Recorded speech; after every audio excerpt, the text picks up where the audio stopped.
Seveda današnja odločitev ministrstva pomeni, da gremo z tem programom naprej znotraj kliničnega centra.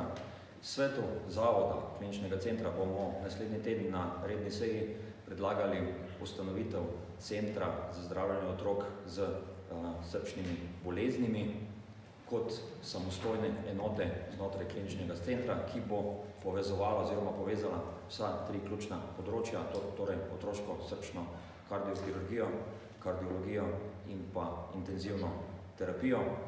Ministra smo pravzaprav na začetku mandata tudi seznanili v kliničnim centrom z potekom programa, z trenutno kadrovsko zasedbo, tako da je bil seznanjen z stanjem in pa delovanjem programa. Verjamemo, da smo v tem času postavili stabilen program, ki ga lahko nadgradimo, torej na teh temeljih, ki smo jih postavili, nadgradimo v dobro delujoč program. Seveda ta trenutek deluje še z delno najetimi strokovnjaki iz sosednjih držav, tako kardiologi kot tudi kirurško ekipo.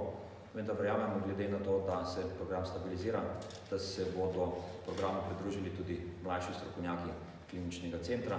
Lahko pa povem, da so tudi odnosi v programu bistveno boljši, stabilni in zdravljenje poteka normalno. Povedal bi še, da smo povabili tudi starše otrok s preverjenimi srčnimi boleznimi v klinični center. Danes bodo prišli k nam, seznanili jih bomo z trenutnim stanjem in pa delovanjem programa.